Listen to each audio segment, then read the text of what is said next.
The council chamber aboard Orion Station was silent, yet the silence was heavy, charged like the stillness before a storm.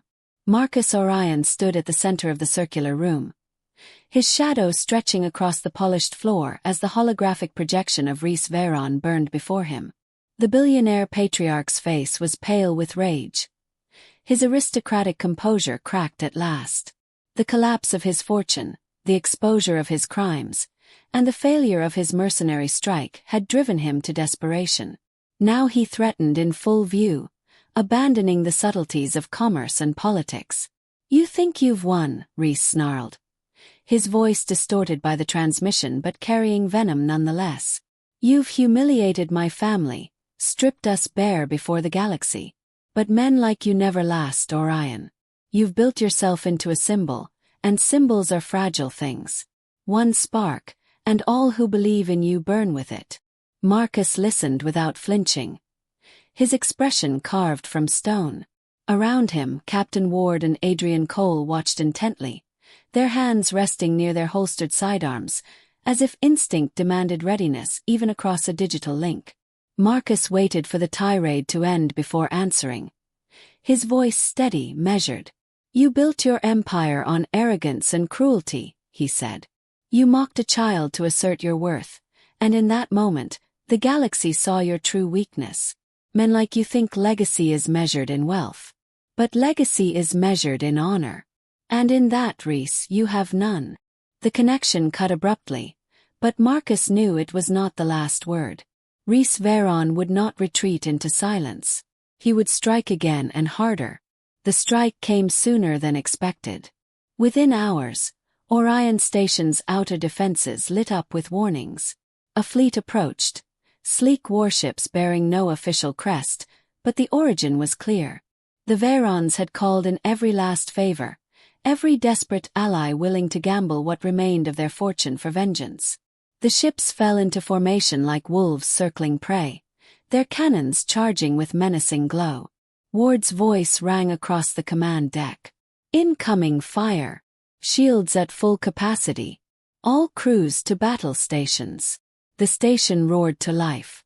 Sirens echoed through steel corridors as soldiers raced to their posts, engineers rerouted power to defensive arrays, and pilots scrambled into fighters. Marcus strode to the front of the deck, watching the stars come alive with hostile light. This was not business. It was war.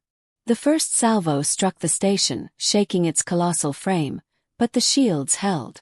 Orion's fighters surged forth, streaks of fire cutting across the void as they intercepted the attackers. Explosions bloomed like fiery flowers against the black canvas of space. Marcus's heart pounded, but his mind remained calm, calculating. He saw not chaos but strategy, every movement of the enemy fleet, every flaw in their pattern. "Ward," Marcus commanded, "focus all batteries on their flagship. Cut off the head, and the body will wither." Ward relayed the order, his voice sharp, unyielding. The station's cannons turned as one, unleashing a barrage that tore through the void. The Veron flagship shuddered under the assault, its shields flickering. But the enemy pressed on, their fury driving them forward. In the midst of the storm, Adrian's voice broke through. "Marcus, we've intercepted communications. Rhys is aboard that flagship. He's leading this himself." For a moment, Marcus allowed the revelation to settle. Rhys Veron had abandoned all pretense of command from afar. He had stepped into the fire himself, gambling everything on a single decisive act. "Then we finish this tonight," Marcus said. The battle raged with relentless ferocity. Fighters danced and died in the void, the station shook under the weight of bombardment, and still Marcus stood at the helm unshaken. His presence was more than leadership, it was a beacon. Men looked to him not merely for orders but for the assurance that survival was not only possible, but inevitable. At last, a breach appeared in the enemy formation. The flagship's flank was exposed, its shields weakened by relentless fire. Marcus seized the moment. "All batteries, fire everything we have. End this." The station's cannons thundered as one, unleashing a storm of light that tore through the flagship's hull. Explosions cascaded along its length, rupturing steel and spilling fire into the void. The ship buckled under the assault, breaking apart in a shower of debris. Through the flames, the transmission line crackled to life one final time. Rhys Veron's face appeared, half-lit by fire. His once proud features twisted with disbelief. You were nothing. A man who built from scraps. How could you take everything from me? Marcus's reply was calm, but every word struck with the weight of finality. Because you never understood what strength truly is. Wealth fades. Power crumbles. But honor endures. The line cut as the flagship detonated in a final blaze, scattering fragments into the endless night. The enemy fleet, leaderless, faltered and broke. Those who could fled, their courage evaporating with Rhys's demise. Orion Station stood battered but unbroken. When the last alarms faded, silence returned to the command deck. Men looked around in disbelief, then in triumph. They had faced the storm and emerged victorious. Ward turned to Marcus, his voice low but resolute. It's over. The Verons are finished. Marcus gazed out at the wreckage, the stars burning beyond it. His face was solemn, not celebratory. It is never over, Ward. Men like Rhys will rise again under different names, wearing different masks. But tonight we have shown them what happens when arrogance mocks dignity. That is a lesson the galaxy will not soon forget. Ward nodded, understanding. For Marcus, victory was not about the fall of one family, but about the rise of something greater. The legacy he sought was not in empires or fortunes, but in the men who fought beside him, in the unbreakable bond forged in fire and defiance. As the station settled into quiet, Marcus allowed himself one last thought of his daughter, the insult that had sparked it all, the cruelty that had ignited a war. What had begun as mockery ended in revelation, that the strength of a man was not in what he owned, but in what he defended. The stars outside gleamed cold and eternal, but in Marcus Orion's eyes, they reflected something warmer, a fire that would not fade.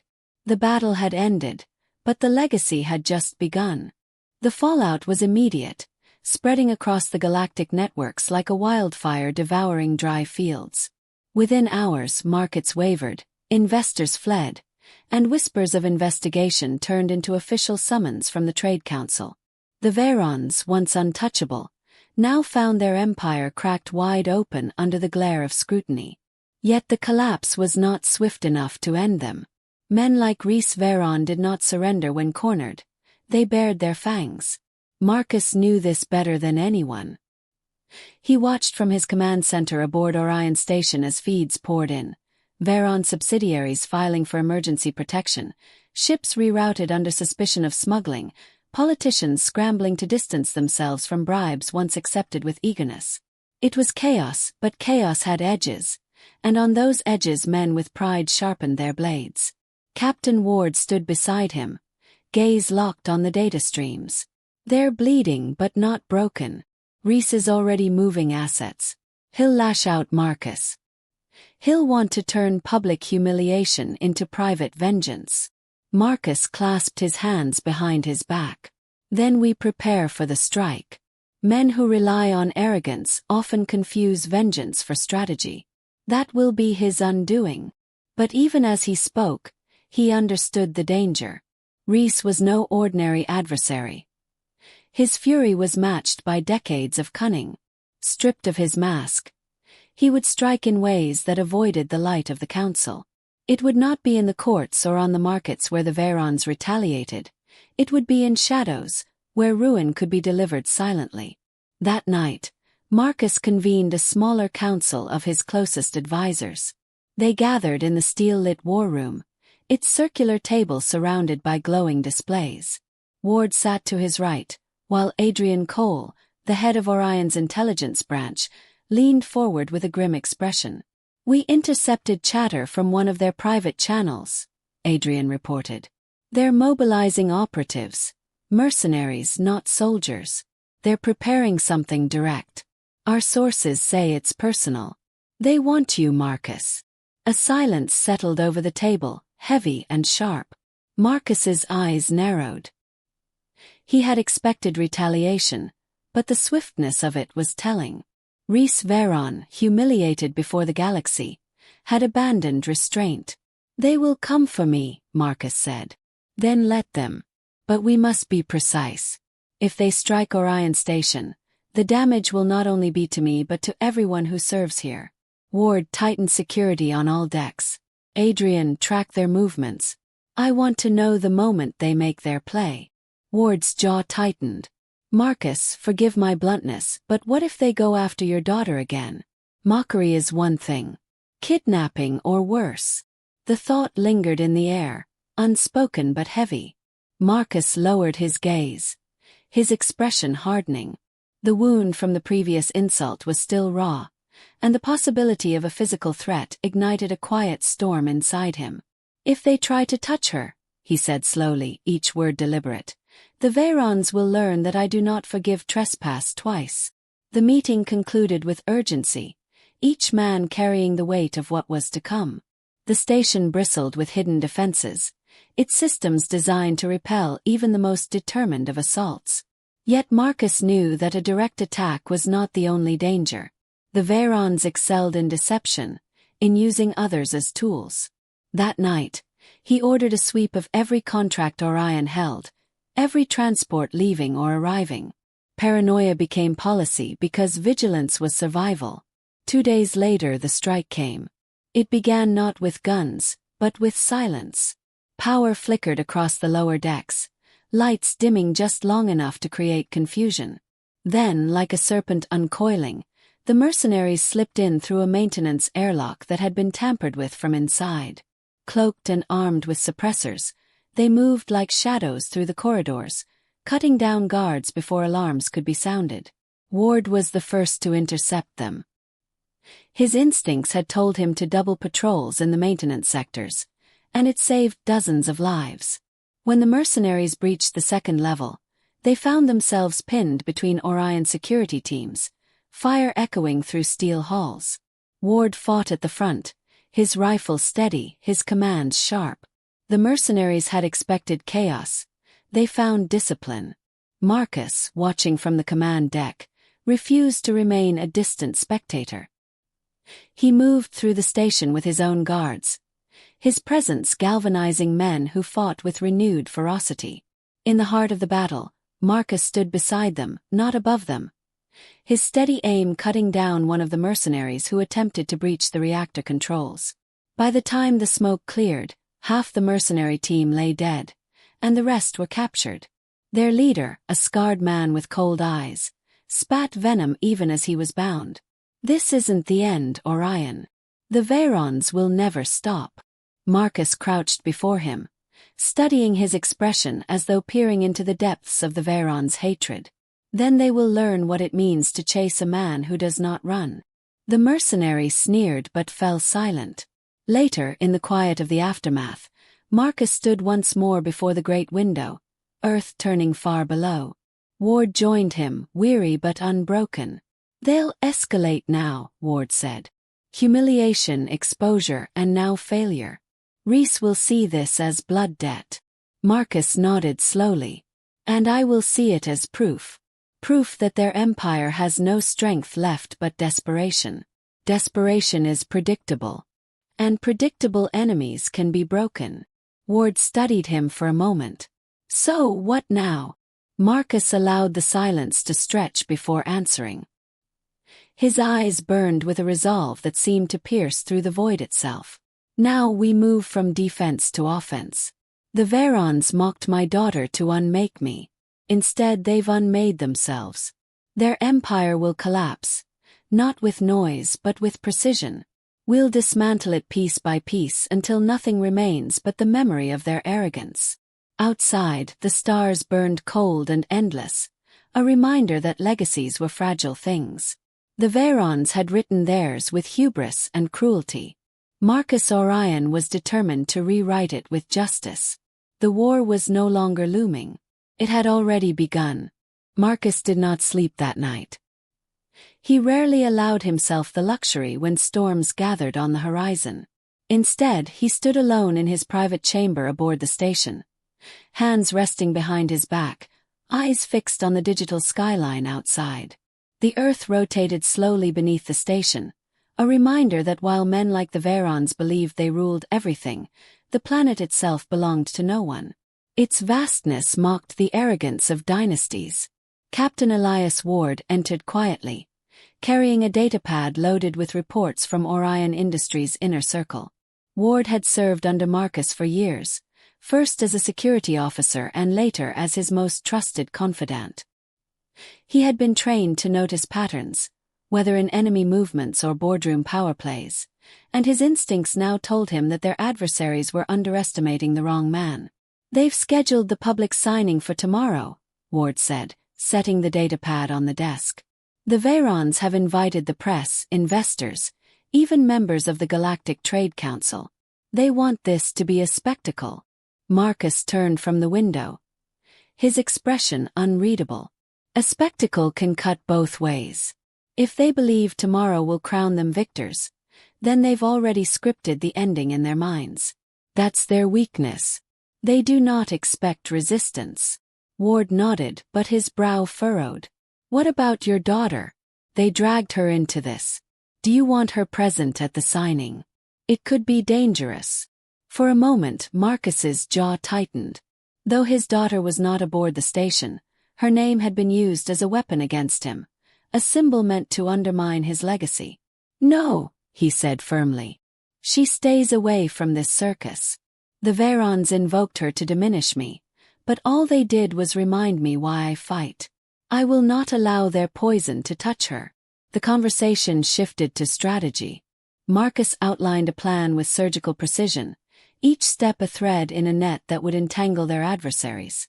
Orion Industries had been quietly compiling data on the Vayrons' operations for months, long before the insults of the negotiation. Their corporate empire was vast, but riddled with corruption. Bribed councilmen manipulated trade routes, hidden debts disguised as profits. Marcus had not intended to use the information, preferring partnership over destruction. But after yesterday, the choice had been taken from him. "We won't simply walk away," Marcus said.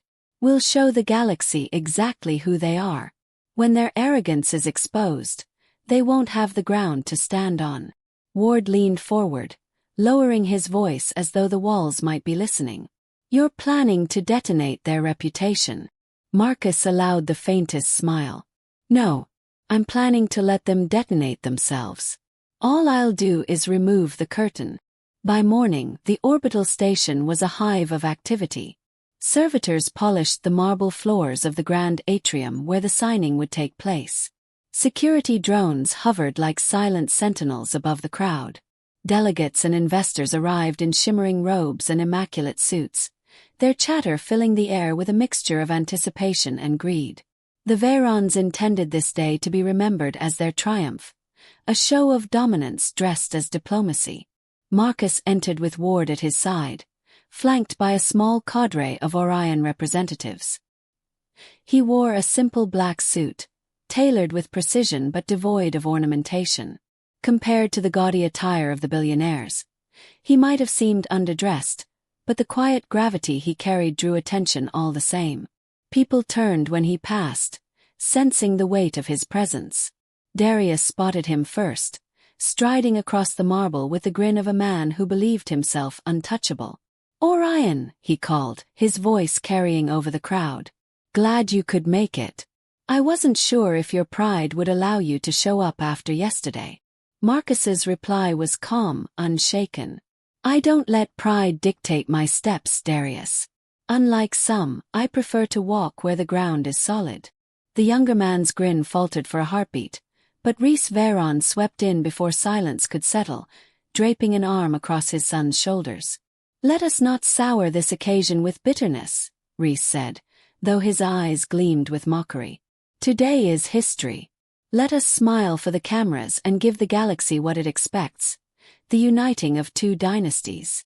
Marcus inclined his head, though his gaze remained steady, unblinking. "Yes, let us give the galaxy what it expects." The ceremony began.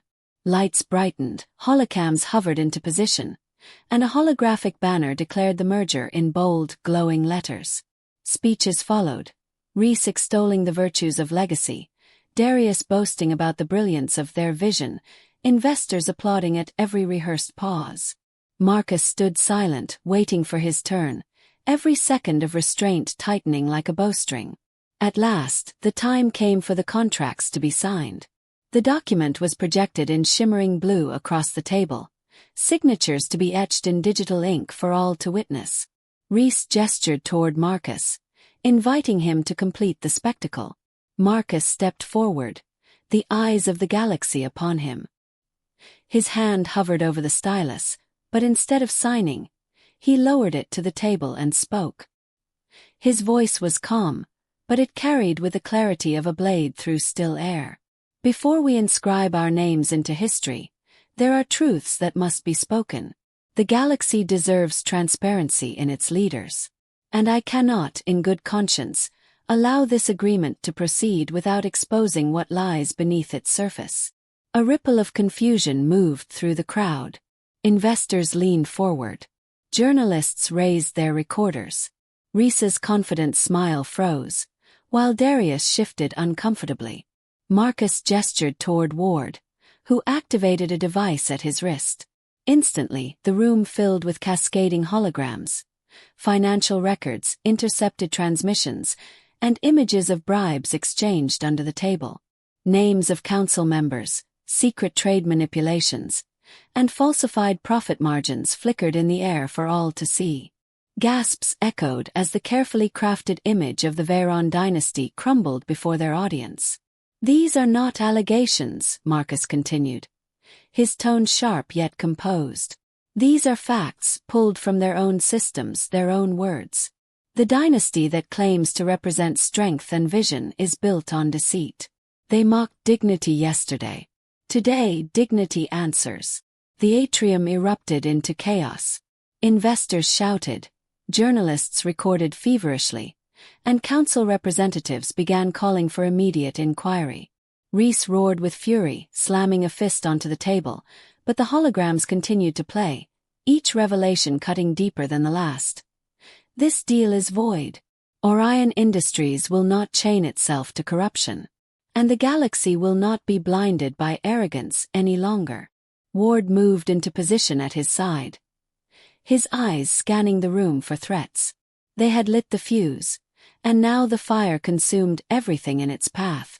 As the cameras broadcast the downfall of the Veyrons across countless systems, Marcus felt no triumph, only certainty. They had tried to humiliate him, to diminish his family, but in doing so they had exposed themselves. The end of the Veyrons' reign had begun, and the galaxy would remember this day not as their victory, but as their collapse. The Veyrons would not go quietly, and retaliation was inevitable. Their empire was wounded, but not destroyed. The true war was still ahead. The orbital station hung above Earth like a crown of glass and steel, its rotating spokes catching the sunlight in glittering arcs. Inside one of its private conference wings, men who wielded the weight of nations moved like predators circling a prize. Marcus Orion sat at the long table, shoulders straight, his dark eyes fixed on the screen that displayed the proposed merger. At his side stood Captain Elias Ward, hands clasped behind his back, every line of his military frame radiating discipline.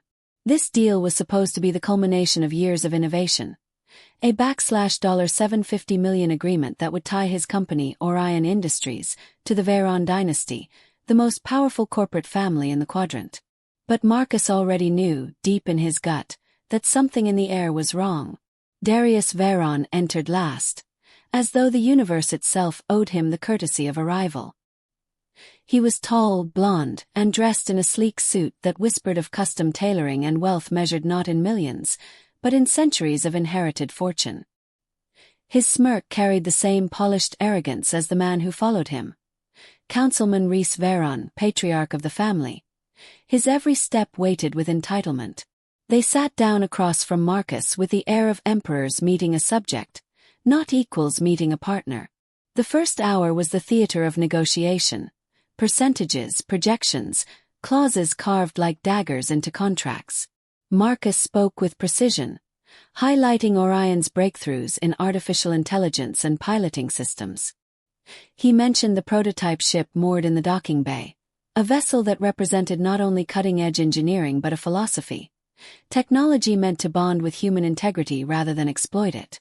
He had built Orion Industries on that principle, and it showed in every calculation.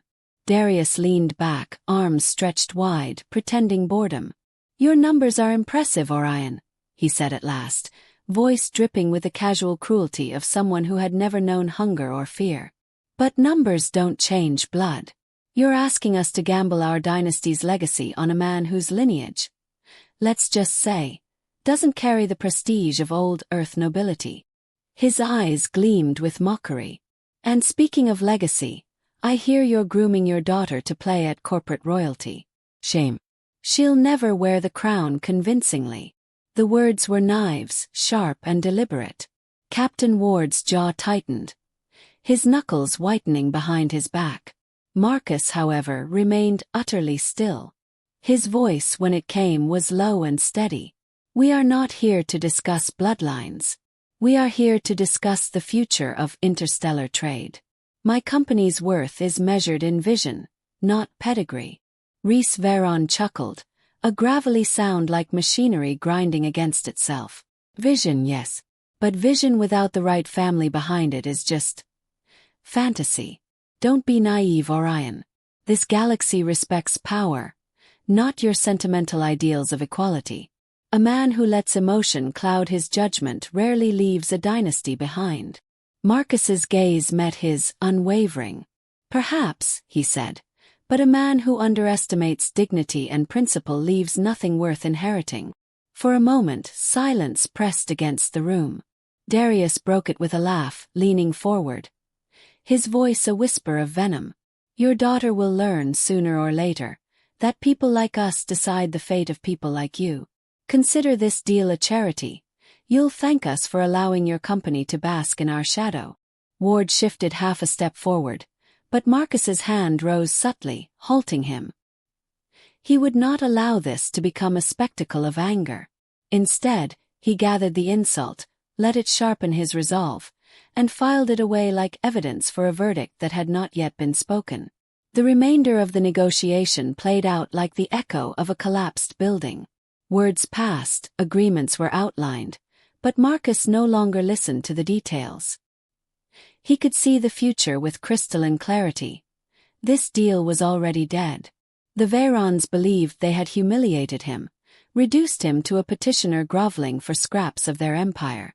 They had no idea that their arrogance had just sealed their undoing. When the session adjourned, Darius clapped Marcus on the shoulder as though he were a subordinate. "We'll see you tomorrow for the signing, Orion. Bring your best suit. This is history in the making." Marcus rose slowly, meeting his eyes with a calm that unsettled the younger man for the briefest flicker of a second. "Yes," Marcus replied. "History is indeed being made." He turned and walked out, Ward following closely, their footsteps echoing down the gleaming corridor. When the conference doors sealed behind them, Ward finally spoke. "Sir, permission to speak freely." Marcus nodded once. "That was an insult to your name, your family, and everything you've built. We can't just—" "We won't," Marcus interrupted, his voice calm but carrying a quiet thunder. "This deal will not go forward. Not on their terms. Not at the cost of dignity." Ward studied him, recognizing the steel beneath the restraint. "Then what's the next move?" Marcus's eyes lifted toward the viewport at the end of the corridor. Beyond the transparent steel, the curve of Earth gleamed, blue and alive against the black expanse. His lips pressed into a firm line. "The next move is to let them believe they've won. Arrogance blinds men like the Verons. And when the veil is pulled back, their empire will collapse under its own weight." Ward allowed himself the faintest smile.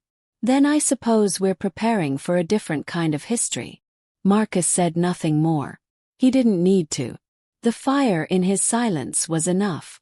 The insult had not broken him. It had forged him sharper. The Varons had mistaken restraint for weakness, dignity for fragility.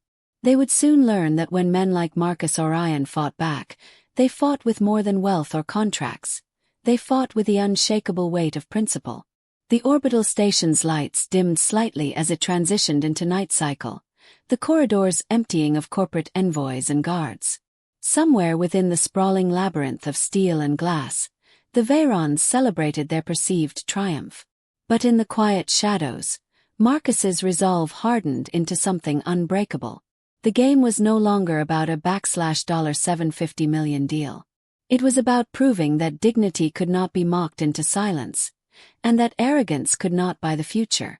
And as Marcus Orion looked out into the starlit abyss, he knew the fight had only just begun.